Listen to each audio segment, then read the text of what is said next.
होली की आत्मा। बचपन से शहर में रहने वाला मनोज इस साल होली की छुट्टियों में अपने गांव दुर्गापुर वापस आता है, जहां उसे देख पूरा गांव खुशी से झूम उठता है। जब गया था तब इतना सा था और अब देखो कितना बड़ा हो गया है। हाँ सरपंच जी, जब मैं गया था तब आप भी बहुत जवान थे और अब देखो कितने बूढ़े हो गए हैं आप। चलो चलो बढ़िया है, बच्चा घर वापस आ गया। इसी खुशी में आज रात पार्टी होगी। क्या बात है, गांव में भी पार्टियां होने लगी। वैसे अगर पार्टी की बात है तो आज क्यों सीधा होली पार्टी करते हैं।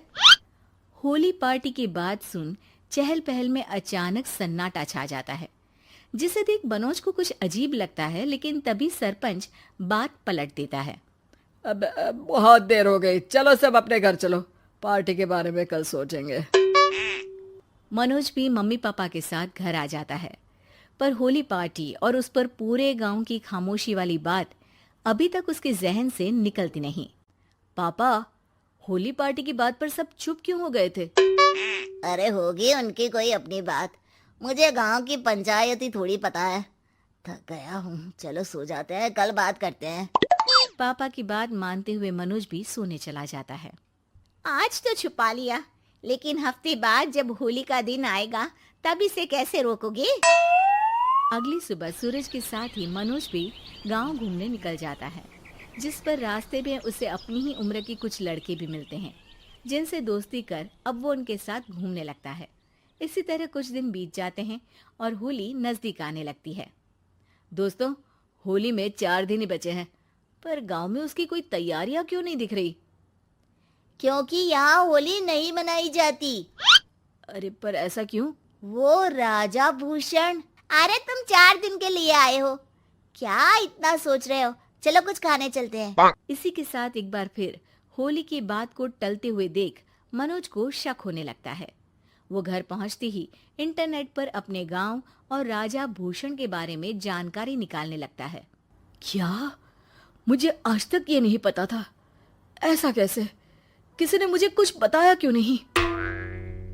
सारी जानकारी लेने के बाद मनोज गांव वालों या अपने मम्मी पापा से कुछ पूछे बिना खुद ही उसकी सच्चाई के बारे में छानबीन करने लगता है, जिसके चलते वो राजा भूषण की हवेली में पहुंचता है।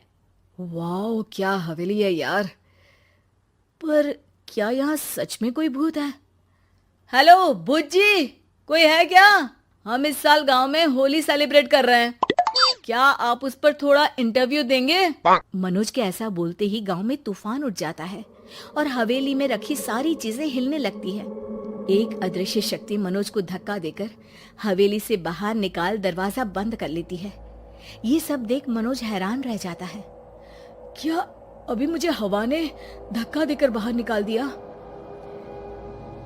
मेरे होते हुए इस गांव में कभी होली नहीं मन सकती, इसलिए दोबारा ऐसी कोशिश भी मत करना, अंजाम बुरा होगा।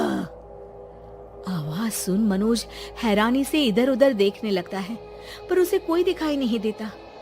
वो गांव वापस आ जाता है, जहां तूफान की वजह से सब कुछ तहस महस हो चुका होता है। आखिर ये तूफान आया कैसे? ना ऐसा कोई मौसम था और ना ही हमने होली का त्योहार मनाने की बात की थी।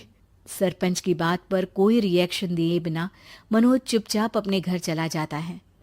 इस तरह देखते ही देखते होली का दिन भी आ जाता है और मनोज रंग लेकर गांव में निकल जाता है, लेकिन गांव पूरी तरह खाली होता है। अरे त्योहार का दिन है, धूमधाम की जगह मातम क्यों मनाया हुआ है? मनोज की आवाज सुन सब अपने घर की खिड़कियां खोल के घर के अंदर से ही उसे वापस जाने के लिए कहने लगते हैं, पर वो किसी की नहीं सुनता।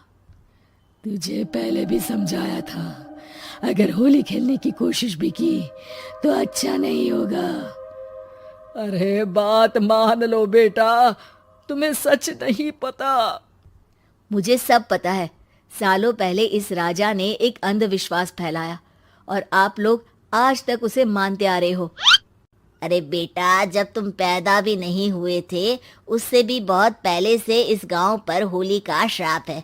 अगर गांव में होली का त्योहार मनाया जाता है तो प्रलय आना पक्की बात होती है।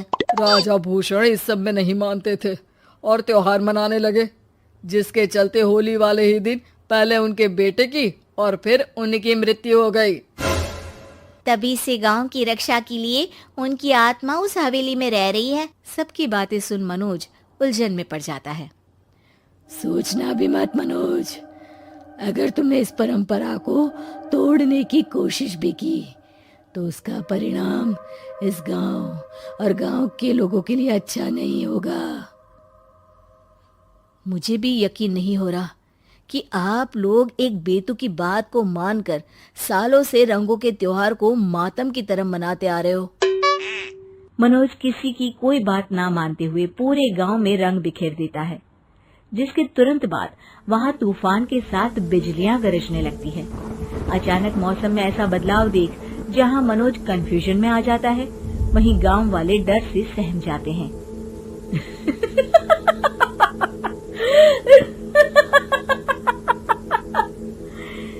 इस लड़के ने हमारे जैसे सिर्फ अपने स्वार्थ के लिए नहीं बल्कि पूरे गांव की खुशियों के लिए यहाँ होली मनाई है, जिस वजह से अब इस गांव पर होली का श्राप टूटता है।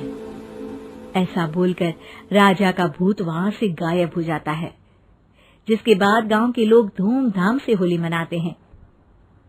खुशियों के रंग गांव में बिखरे ही होते हैं कि अगली सुबह अचानक मनोज कहीं गायब हो जाता है और एक बार फिर गांव में होली का नया राज शुरू हो जाता है।